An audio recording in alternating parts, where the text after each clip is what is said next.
winners are not necessarily the biggest ones. They'll be the fastest learners. And the speed of adoption is the new competitive advantage. I can't tell you how many pitches I've opened, and the very first slide is just insulting the brand that they're like morons and that they found the perfect solution. I'm like, not a good way to say hi. I thrive at discomfort and ambiguity. So innovation is where I feel at home. I love fear and excitement, and I'm an adrenaline junkie, but less of jumping from airplanes and motorbikes, more in my small universe. So I love diving into the deep end.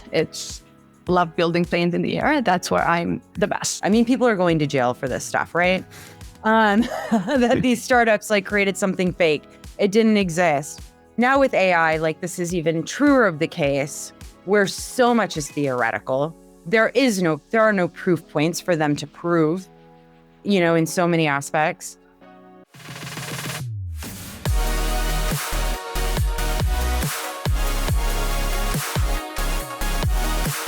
Welcome back to another episode of the Retail Razor Retail Transformers podcast, where we bring you candid conversations with the people reshaping the world of commerce. The crazy ones, the misfits, the rebels, and sometimes the round pegs in the square holes, but most often the bold thinkers that see things differently and drive the industry forward. I'm Ricardo Belmar. And I'm Casey Golden. Welcome, Retail Razor fans, to the show where we spotlight the leaders, innovators, and the disruptors reshaping the future of retail. If you're passionate about innovation, leadership, and the future of commerce, Retail Transformers is the podcast for you. Today, we're diving into the world of corporate innovation and startup collaboration with someone who has been at the forefront of driving transformation at one of the world's biggest brands. Our guest is Anna Farberov, General Manager of PepsiCo Labs. She leads PepsiCo's global engagement with technology companies, from emerging disruptors to the world's largest enterprises. She partners with senior executives to identify, test, and scale solutions that are reshaping how PepsiCo operates across data, AI, manufacturing, supply chain, and logistics. Her work accelerates growth and drives transformation across one of the world's largest consumer goods companies. Anna's journey is fascinating, bringing a unique blend of expertise in strategy, finance, commercial execution, and venture. Starting in finance and strategy before moving into innovation, and today she's helping PepsiCo operate more like a startup while still leveraging the scale of a global enterprise. We'll talk about her career path, where she led commercial initiatives across consumer and marketing functions, including new product launches, go-to-market design, and demand creation.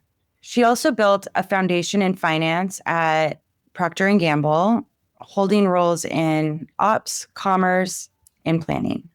And equally exciting, we'll explore her approach to embedding innovation into a company's DNA and what makes a startup stand out when pitching to a global brand, how to avoid the trap of innovation theater, and why the pace of change in retail means companies need to rethink their operating models to stay competitive. Anna has just such an amazing career. There's so much we can learn here. Is there any doubt she's truly one of our retail transformers? No, I mean, whether you're a retail executive or a CPG leader or a startup founder, anyone passionate about transformation, you're going to walk away with practical insights and inspiration from Anna's experience. But before we dive in, one quick favor. If you're enjoying the show, we hope you are, why not hit us with a 5-star rating and drop a short review on Apple Podcasts, Spotify, Good Pods, or wherever you're listening. And don't forget to like and subscribe to our YouTube channel so you never miss an episode. I mean, who doesn't want to watch us on their big screen TV, right? Of course. And also, why not take a few minutes to check out the other shows in the Retail Razor podcast network? The Retail Razor Show, Blade to Greatness, and Data Blades.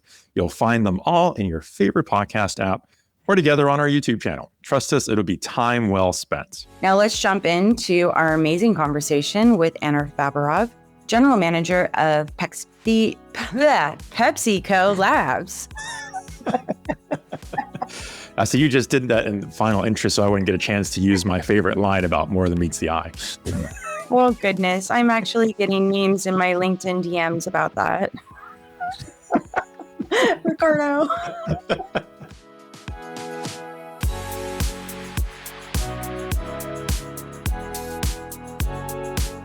Anna, welcome to the Retail Transformers podcast. It is so exciting to have you on the show. Really been looking forward to this now since we met at Retail Club and have been following all of your thoughtful posts on LinkedIn and such a rich career history. I can't wait to jump into this. Thank you. Thank you both for having me. I'm super excited. Loved our chat by the beach in beautiful Huntington Beach. So looking forward to continuing. Yeah, this is fantastic. The conversation is going to be fascinating. I am so glad to have the opportunity to speak with you. Leading innovation at a global CPG powerhouse like PepsiCo, you have such a fascinating career path. So let's dive in. And I guess let's start by digging into that unique career journey. You actually started your career in finance, if I'm not mistaken, or strategy before really moving into this innovation space that you're in now. So what drew you to this space? How has that kind of background shaped the way you lead PepsiCo Labs today? You're right. And it's actually very interesting because the first decade of my career was highly structured, right? Finance, strategy, clear playbooks, defined KPIs, while my second decade was everything but, right? Investment innovation was very much the opposite of that. It's a big leap. There's no definition. You build a plane in the air. There's no clear beginning, middle, or end. No clear career path as well. If you come from like a finance, it's very, you know where you're going to be in 3, 4, 5 years from now, while innovation, everything's kind of open, which is, by the way, I mean, I love it. I think finance gives you so much discipline and great foundation for anything in the future because it forces you to drill down into value, into numbers. You can be fluff, which can be a soft spot for innovation. So I loved it. I mean, bottom line, I think that was the perfect foundation. And I don't need clear guidance. I thrive at discomfort and ambiguity. So innovation is where I feel at home. Yeah, love hearing that. Love hearing that. So if you look back, are there some kind of pivotal moments or maybe risks throughout your career that prepared you for this dive into innovation at a global brand like PepsiCo? When we started Labs, it was a very big leap of faith because honestly, innovation, everything's a risk. Right. Our guidance at the time basically was go figure out how should PepsiCo partner with the tech ecosystem, with the emerging solutions, but make sure that you drive real impact and you stay clear of corporate lipstick. Right? So that was a very big white paper, a lot of flexibility to shape that. So that was fantastic for me, but no structure, not a good fit for somebody that really needs guidance. I guess but it was unstructured by design. Exactly. Yeah. It was unstructured by design. And that's why it made it both uncomfortable and incredible at the same time. Yeah. Gives you room to create. Exactly. Yeah. And I love building. Yeah. You've described yourself as having a healthy dissatisfaction for the status quo. How does this mindset influence your leadership style and even career decisions? So, like I said, I thrive at discomfort and I get bored very easily. And that's probably my ADHD, which has benefits, but then also a few kind of bags that I need to carry with me. So I love fear and excitement, and I'm an adrenaline junkie, but less of jumping from airplanes and motorbikes, more in my small universe. So I love diving into the deep ends. Love building planes in the air. That's where I'm the best. I'm at my best when there's a lot of pressure, there's deadlines, and I'm accountable. I need to know that I'm accountable to deliver something. And that's what I love building team of accountable people around me and empowering them. I get personally frustrated when things are inefficient. Sometimes it sends me down rabbit holes.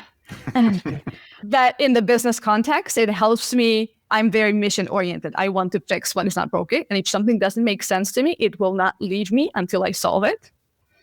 And so I try to channel that into useful things and not just frustration. Yeah. I guess if maybe speak more into this kind of seeking structure, I guess I'll call it, from what you were just saying. So you've really put together, I would say, a structured methodology for how you work with and engage with startups as you seek out different innovations and apply them to different business challenges. Why do you feel it was important to build a systematic playbook and structure around that process to help you work through it?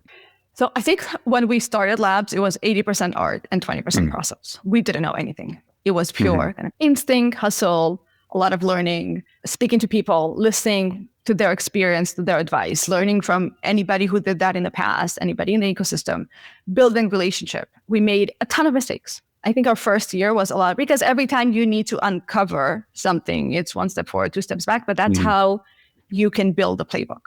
We build incredible relationships along the way, and we found a way to make it work.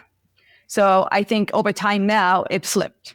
Once we had that playbook, it flipped to 80% process, 20% art, which is where it is today. Because to scale something in a big company, it has to be structured. To move fast and bring the business along, it has to be structured. So I think kind of that's the flip side of, think of it as we were the startup within a Fortune 50 company.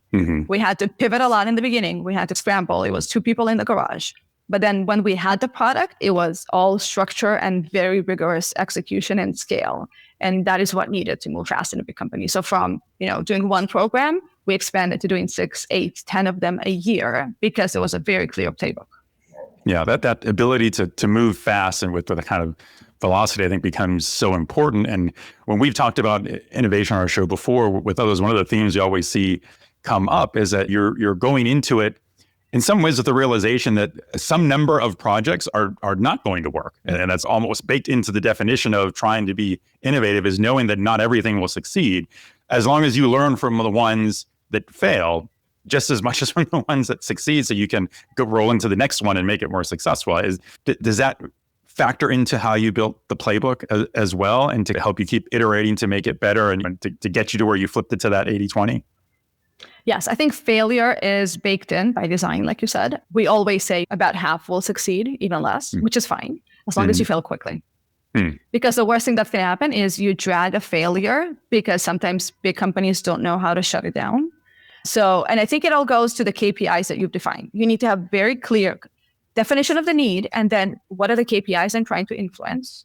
And if you're not hitting them in your pilot, in your initial assessment, sometimes you find a solution, you find a problem, you start diving into an initial business case, and it's just not there. And that's where you need to cut the cord. Sometimes you go into pilot and it doesn't work. So you can either throw more money at the problem or invest more time, or you can say, well, you know what, we've tried. Maybe it's not the right time. Maybe, it's not the right solution. Maybe the maturity is not there. But as long as you know what are very clear KPIs, it makes it easier to adjust and to shut down things that are not working. And it's not an emotional decision, because each of those projects is somebody's baby. Somebody's invested a lot of time. There's a team around each pilot. So you want to recognize that team, but then not let them drag this down endlessly. So I think objectivity helps. There's a lot of fear when companies approach startups or think about working with them. There's a lot of fear of working with startups. So many, being from on the startup side, having corporate experience, vice versa, and like being on different sides of the business, these startups are building for companies, right? And have a certain level of experience to create some type of a product to solve something. And I do find it really interesting how structured that chaos is in a startup, because everybody has their lanes. I find it much easier to work in a startup because you see it, you own it. It's broken, you fix it. Then when you're going into more corporate, where you just have to do things that don't make sense, or that there's a better way, but you can't change it. And it is a little bit more difficult to work in that environment if you are somebody that, has the passion for innovation, can see from point A to point B to Z. And you're being able to organize multiple startups within a corporate organization. I mean, that is organizing chaos. And I feel like the chaos part is so good, because being able not to follow processy just for the sake of following processy is such a much better situation for a company to be in, to be leveraging these other types of pieces of innovation. In your LinkedIn series of posts, you outline steps like defining needs, scouting 100 plus startups, and then narrowing it down to a handful of pilots. Which of those stages tend to be the most challenging? I mean, you have to say no a lot. That is true, but it's better to say no in the beginning than 10 dates in after they've invested the time, and be transparent into the why the no is coming. and not just kind of. But I think to your question, I think defining the need is always the hardest part. If you frame the problem right, the solution will pick it up. Right? There are great solutions out there. There's a lot of startups. There's a lot of big tech companies. The real challenge is aligning 10 stakeholders on what really matters. What KPIs will move the needle in a company like PepsiCo? And then how do you prove that ROI in an undisputable way? Because you don't want to get stuck in the pilot valley of death. That's not what we're here for. That wastes everybody's time. So if you've defined this is a big problem that the company will prioritize, here are the business KPIs that we are trying to change or influence. Right. This is how much impact will matter, which means that the budget owner will sign the check. And this is how we're going to prove it. If you align all of it, and this is what we're trying to do upfront. And I think that is part of why startups love us, because we are not a nice word, them. We are very transparent. And if what they're influencing is not measurable, it might be a great solution. But if we can measure it, it doesn't matter. Yeah. And nobody wants to be stuck in like deals that go nowhere, right? Pilots that die. There's graveyards of pilots where they were never even given a chance. Exactly. And it happens a lot. Partnership, right? Exactly. And have that clarity. Yeah. And it happens a lot because people get genuinely excited about technology and they want this to work. Right. But sometimes it's not enough. You need to have the right decision makers. You need to have the right approach. You need to have the right alignment on what matters to the company. And in a big company, it has to be a big number. Right. Sometimes if you solve for 1 million, but then that will be number 150 on my list of priorities for next year, then I will not get to that. Let's be realistic. Yeah. So it has to be something that moves the needle in a quantifiable way. Yeah. And sometimes those solutions just have an ability to claim to make something better, but if better isn't always good enough. You can come close, but if you're not hitting, if you know what your target is, and I think to your point, you've defined that up front, then you have to know if you can hit it. And if you're not, then you're just wasting everyone's time if you have no chance of hitting it. Exactly. And that's the difference. That's what brings a brilliant idea to a solid business case. And that's what we're trying to do. So building a solid business case is part of our process because this is how decisions are made. And good ideas are good ideas, but you can't take them to the bank. Many companies struggle with the innovation theater and like all of these pilots that never scale. I mean, I joke with Ricardo all the time that like, we're just like surrounded by vaporware. Yeah. What's the secret to moving from pilot to real transformation inside of a company as large as PepsiCo? I've seen so many fail from companies that are a quarter of the size of PepsiCo, and they can't even get it pulled off. What's your secret? Like, I think if we take 2 steps back, we said some will fail. So there's no promise. You go in knowing we, with our playbook, are able to increase the chances. That's why we're at a 50% success rate, which is incredible because when you think of VC numbers, they're much lower. Because we do a lot of rigorous due diligence upfront on the business case, on the technology, on the product fit, on maturity, on scalability, et cetera. That's how we're able to increase our success rate to 50%. I think if you've passed the hurdles, you have a defined business case, you have the right stakeholders, you have defined KPIs, you can quantify your impact and prove it. I think it comes to the partnership and working with the right companies and the right founders. And from my experience, the founders who make it are the ones who listen, who adjust on the spot, who are open to co-creation and who are able to be creative. Because let's be honest, big companies cannot be flexible. PepsiCo will not change its cloud infrastructure or the way it treats data for anybody. Right. So the startup will need to adjust. And while we all love packaged solutions, many of those, especially if they're emerging, need adjustment and they need some treatment and they need some unique development. And a lot of time is spent on piping the data and building APIs and being able to structure the data in a way that makes sense because it's never as it seems. And when you go deeper and you look under the hood, you uncover everything. So I think that having that flexibility and being open to changes, being open to feedback, I think most founders are great and they're open to listening from experts, I think they all need to remember if they speak to a PepsiCo engineer or a PepsiCo line operator, they speak to somebody who's been living this for 20, 30 years. Right. They are the experts. There is no better industry insight that they will get except for this person. Like really, this is so, few founders can be defensive, but I think most of them are really open to getting, it's gold. It's golden knowledge.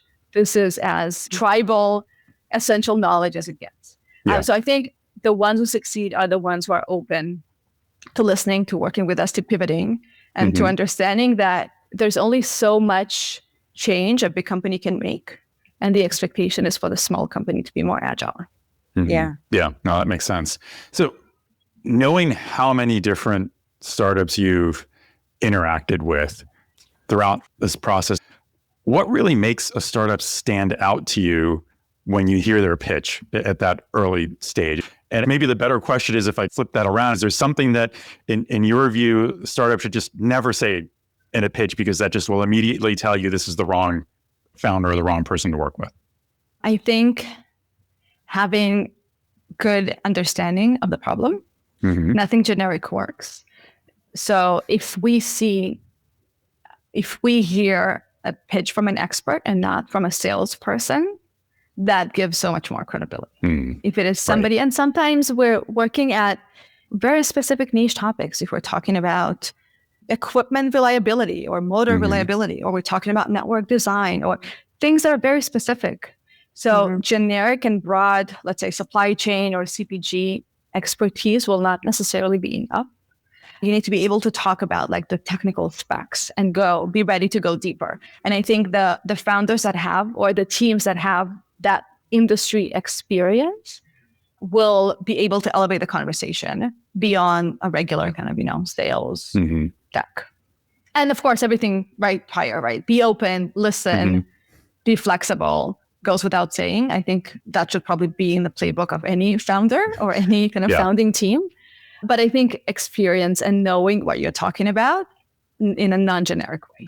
So let me just one quick follow-up, I think, for that. So the Retail Club event that we were all at, I sat in one discussion table at one of the breakfasts that was with a number of startup founders. And one of the topics that kept coming up is some of the founders would ask, like, how do you contain, in a sense, this exuberance you have when you're presenting it to want to say that whatever the problem is that you're solving is so good, they want to jump into, here's where we're going. Which sort of sets an expectation that you've almost already solved that problem and they're ready to pitch you on the next thing they're going to solve as their solution grows and grows and grows. I'm curious, like when you hear that, do you just have the urge to tell them to just stop right there and stop talking about what the next thing is and let's come back to what we're doing now? I think having a vision is great. And I know the VC founder discussion is very different. It's all about selling big dreams, while the industry startup discussion is very like, tell me how you're going to solve this very specific problem now. What you have today. Not theoretical at all. So I think we need to balance, because it's always good, even for our industry experts that we bring, it's good for them to hear where the industry is going, where the future is looking at. Because honestly, their day-to-day is very much within our four walls and they're operating the business. So it's good for them to be exposed to where the industry is going, where the future is. Like, we all want to be inspired. I think it's kind of an 80-20 balance. It's always, 80-20 is always a good rule of thumb. But I think focus on delivering the problem you need to deliver today. It's good to be exposed. It's good to talk about the future. But let's be honest, this single problem is pretty complex if nobody solved it until now. Yeah. It's going to take you longer than you expected to take it from pilot to scale. So much longer. Exactly. How much more money. Right. Exactly. So assume you already have a project for the next 3, 4, 5 years, just scaling this to full potential. Which means you're talking to me about 7 years from now? Yeah. So it's nice. It's nice to see where really smart people's heads is going. And I love, having those conversations.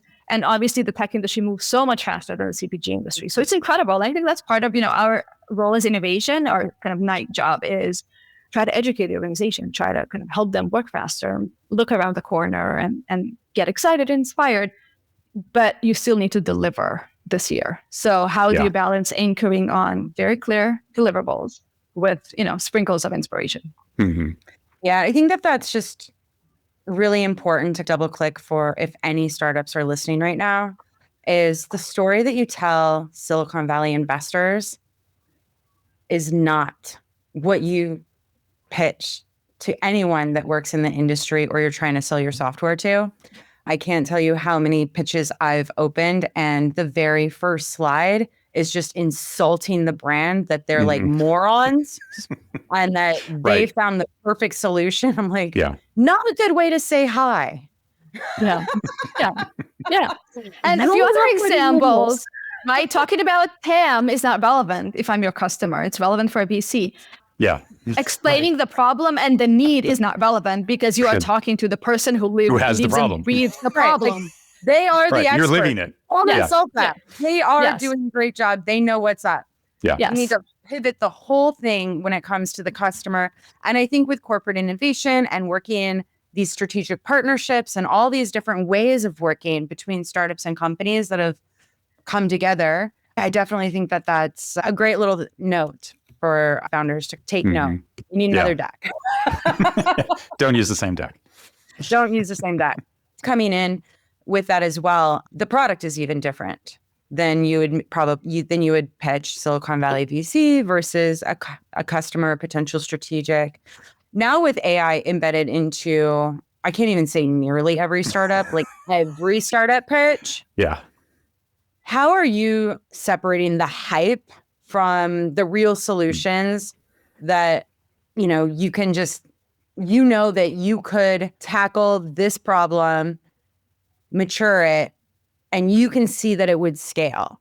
Like, how do you separate between the two? Because there is so much fake product. I mean, people are going to jail for this stuff, right? That these startups created something fake. It didn't exist. Now with AI, this is even truer of the case, where so much is theoretical. There are no proof points for them to prove, in so many aspects. How are you, when you look at these companies and these ideas, hype versus a real solution that you can sink your teeth into? How do you separate that? And then I think it's also probably good for the audience to understand, at what stage do you work with startups? How early is early? Yeah, and you're absolutely right at this point. If you don't have AI in your name, you don't exist. But I think the test is simple.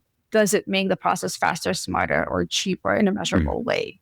And usually by the first date, or when we look at architecture and the solution specs, which will be day 3, we will know if you are just renaming Excel formulas as AI or this is true AI.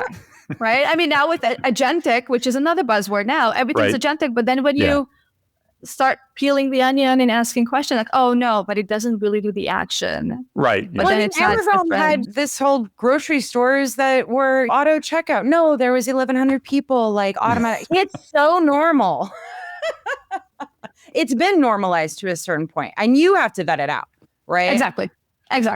So I think that's why innovation people need to have some level of technical expertise. The business is counting on us because the business is not capable, right? It's not their job to pull the needle or pull the thread on what is agentic versus not agentic. And we all love our buzzwords. Yes, so it's on us to vet this. And by the 3rd date, I will ask for product architecture and I will start looking how things work. It's great to hear. Yeah, it's asking questions. When we were in that conference at Huntington Beach, I said I have a list of questions you start asking to get to the next level, right? So I think all of us need to have in our back pocket, what are those questions that we're asking about what really goes into your AI? What's the real IP? What's the secret sauce? Maybe you're using open source, which is fine, but then don't call it your IP. Right. Yeah. And maybe you still provide valuable insights, but if you don't close the loop and are able to do actions, it's not an agent. Right. So it's very basic questions that will help you uncover the hype from the real capability very quickly. Yeah. A lot of basic questions on the client side, but on this VC side, many of these questions are never asked. Have you seen any examples? I mean, you're blowing through decks. Have you had any examples where multiple startups needed to be integrated together to solve a connected business channel and like being able to connect those dots and say, you know, I don't want one, I want these two or these three? And how do you manage that kind of complexity if you even come across it? Yeah, actually, we see it all the time. I think real world problems are rarely in silo. Usually you would find they're all connected. Think of it as a big link. And we see that. I can give an example of the digital twins, where we have one solution that scans the assets and creates a USD, which is the digital version of the asset. One runs a simulation. Another one creates the visualization so you can kind of look and feel and change things in the digital environment. Another one runs optimization. And all of this is orchestrated by an NVIDIA or one of the big tech companies and sits on top of their platform. And we see that over and over again, right? The more challenging the problem, the more breakthrough the technology is, it needs support. So that's how we kind of deal. We partner with big companies and small companies. We work with the biggest names, with from Google to AWS, NVIDIA, Siemens, etc. And we work with them on integrating all of this into one platform. It's almost hard to say that a given business challenge you have is so narrowly scoped that you find the one solution that can solve the entire challenge without needing anything else around it, right? That almost doesn't exist at the end of the day. You're always trying to integrate into something further down the chain or to the next link. And I would say, so part of what I think makes this challenging for everyone is that the pace of change, and you mentioned it before, that the tech industry moves so much faster than even the consumer goods industry, the retail industry. Tech just moves at this incredibly accelerated pace, and it's only getting faster. So with that in mind, if you were to look ahead, from your perspective, what do you think separates the winners in brands from the laggards over the next, let's say 3 to 5 years, or maybe even further out past 5 years, given this rapid pace of change? I think what will separate winners from laggards is probably the speed of running those kind of experiments or trials and the speed of adoption. Because we are also in a world where there are less and less packaged solutions. There's capabilities. Right. When you think of the old world, we would buy an SAP product package with a lot of add-ons, a Blue Yonder package with a lot of add-ons. And we would expect those big companies to develop the product and come with kind of a build. That's the world of SIs. That's why, we have so many SIs. The responsibility was on somebody else. Right. I think now nobody has a package solution for agentic AI right now. And even if they think they do, it doesn't have enough scale or enough kind of experience in the real world. And you can wait until somebody develops that, but that is probably too late. I don't even know if that would be the right answer though either, right? Do we want a bunch of capabilities that you can build with your own Legos, Lego sets, or do you want the brick? And bricks are hard to change. Yeah. Bricks aren't flexible. Yeah. That's true. And the pace of change today is so rapid that having bricks becomes more and more challenging. Yeah. And also knowing, you have the know-how. You need, your business. Right. You know what will help you move faster and what is not. So I think the winners are not necessarily the biggest ones. They'll be the fastest learners. And the speed of adoption is the new competitive advantage. Yeah. Yeah. So it's how do you embed that in the business? Sorry. Yeah. No, I just wanted to pick up because you made a good point there about how in that old way that's what gave rise to everybody working with a handful of SIs to get so many of these things in, because you had these big packages. If now your building blocks are these smaller capabilities, are winners leaning equally as they did before with SIs to help them with all what's now become more of an integration problem? Or is really what makes you the winner, to your point about speed and velocity, that you have that know-how internally so you can keep up without having to rely on as many SIs as you used to? I think it's a transition. We're still, if you look at our tech landscape, there's a lot of mainframe, right? Like mainframe in a bad paraphrase, but there's a lot of pipes. Yeah. Right? Nobody is pulling away our WMS systems or data. Like that still exists out there, and there's still a lot of business for our side. So, it's more a matter of scale, I suppose, right? That it's a matter of scale. Yeah. But you start getting those breakthrough solutions that needs to be added on top. And I assume, let's see where the world goes. But with the pace of technology, that balance might shift. If I had to make a prediction, but I'm not a good predictor, so I have a finance background. This industry has been constantly competing over like replacing the bones, doing a heart replacement. I mean, has there ever been a retail tech company that didn't use some type of like massive surgery as like, like an analogy? Like, this is a heart replacement. This is like having a whole nervous system. These are the bones for the whole entire business. And then we compete over just continually replacing these huge systems. And now I feel like everybody's got something that's probably good enough. Let's now focus on layering all this other these cool things and cool tools on top of each other that have new capabilities that are more flexible, more agile to connecting and actually create something. Now instead of these like Frankenstacks, we'll get like these new little Frankensteins. No, I agree. And maybe the challenge or the opportunity for big companies is, how do you change the balance, or how do you not let those big heart surgeries paralyze you? Because we all know we're going through, this big transition to the latest cloud version. It takes us 3 years. By the time we finish, there's a new, and the entire system is focusing on that, on rolling this out globally. And there's not a lot of it. And those are all like massive, many billions of dollars. How do you not let this paralyze you? And you do this. Like, we still need to run our business. The mainframe will not change, but you need to be able to bring in the innovation in. How do you balance your energy? How do you guys balance your energy? So for executives and other brands that want to build a culture of innovation, maybe a lab, what lessons from PepsiCo Labs would you encourage them to adopt, or any best practices out there that actually you would advise that they avoid? Well, I think avoid is innovation theater. Yeah. Right. Focus on adoption, not the headlines, not the buzzwords, not the shiny toys. Start small, solve real world problems, show results, and focus on the business. So that was, if I go back to the guidance that we were giving, is stay clear of lipstick.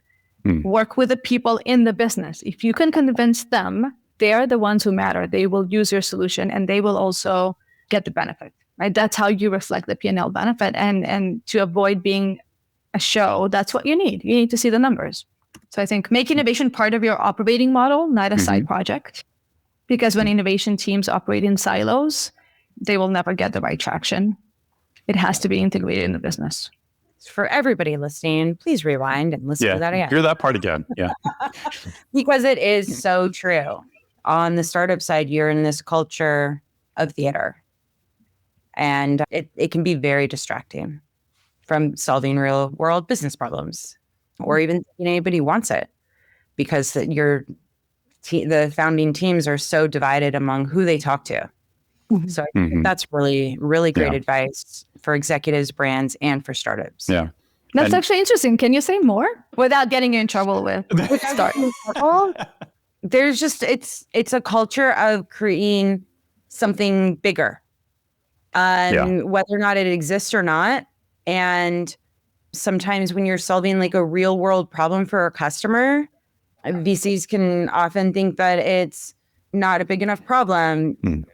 It's not interesting enough. Sometimes they want everything to be a platform. There's so many things that make you put the real world solution of like why you started a company and gave up your job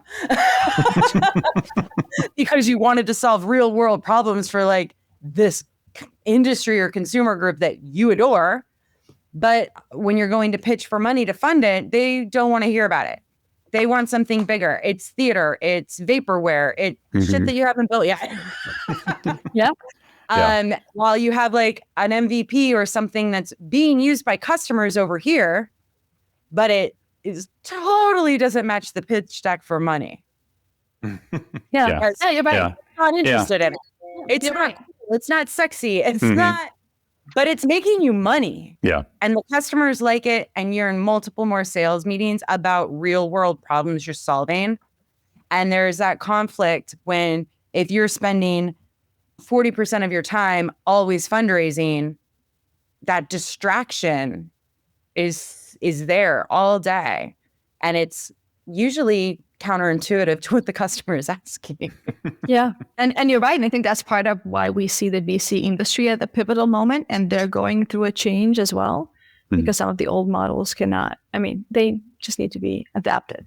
Yeah. And you see more and more founders bootstrapping. I was at a dinner last week with a lot of founders, and I was surprised that probably a third were bootstrapping because they said, you know what, they already had a company that, you know, they sold, and they said, we don't want the VC pressure anymore. Yeah.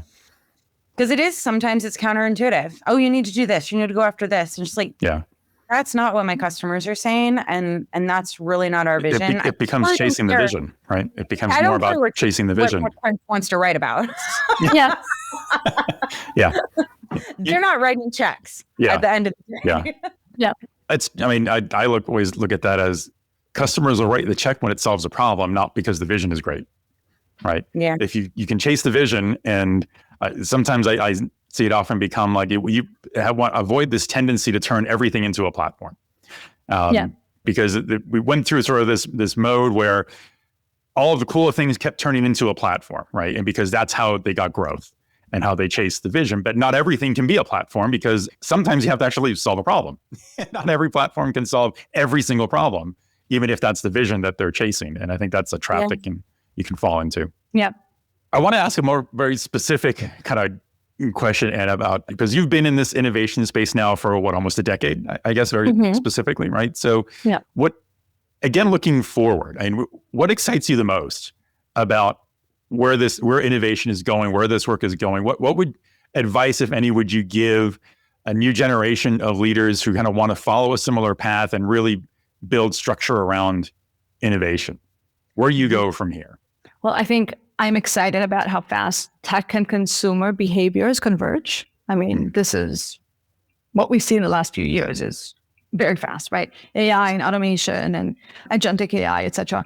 And it's not the future of work anymore. It is here. It is the present. And we all feel it because we all use the same solutions and the same tools in our day-to-day. And now the challenge is, how do you bring them into the workspace and integrate them in big companies where the learning curve is a bit steeper than with my own personal device. I'm excited about the new wave of founders. I think I see great solutions coming out. They're still early stage. They're still not scalable, or many of them are not ready for big Fortune 50s, but it's coming fast. And I'm excited to see, or I'm looking forward to seeing how big companies will adjust, like how the bigger, slower traditional industries will embrace disruption, who will not, and just how they will all evolve into this new era. Because I think it's a very different transformation. It's not a transformation. It's a change. It's not slap a UI and call it digital. It is a real change in the way we look at the value chain, the way we do things. So it's an exciting time. Well, I can't express how much I've enjoyed this conversation. I don't know, I haven't been deep into CPG. And so I always find these conversations incredibly insightful because so few people have. And so really being able to understand how you look at the business, running innovation, having a labs, right? And being able to work with startups and the mindset behind pilots to scaling. I just really appreciate you sharing your thoughts and experiences of what you've essentially built and around leading innovation. I know our listeners and viewers must have an entire note page of notes if they're not driving. I find everybody's driving when they listen to podcasts. So or they'll be rewinding later and listening again. Yeah, rewind. But I just find it so incredible. And thank you so much for coming and joining us and just kind of opening up the curtain.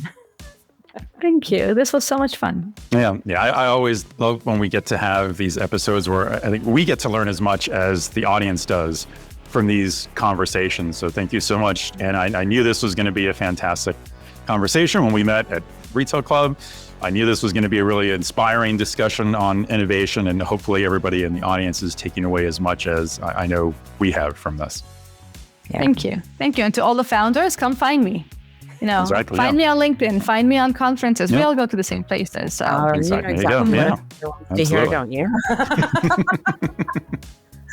Well, I'd say this is a wrap, everyone. Thank you so much.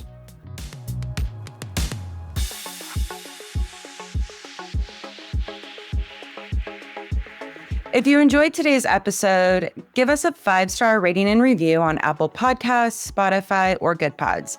And don't forget to hit subscribe on your favorite podcast app or on YouTube so you never miss an episode. I'm Casey Golden. We'd love to hear from you. Follow us and share your feedback at Retail Razor on LinkedIn, Blue Sky, Threads, and Instagram. You can also subscribe to our Substack newsletter for highlights from every episode, and visit retailrazor.com for transcripts and more details about our amazing guests. Retail Transformers is part of the Retail Razor Podcast Network. I'm Ricardo Belmar. Thanks for joining us. Until next time, stay sharp, be bold, and transform retail. This is the Retail Razor Retail Transformers.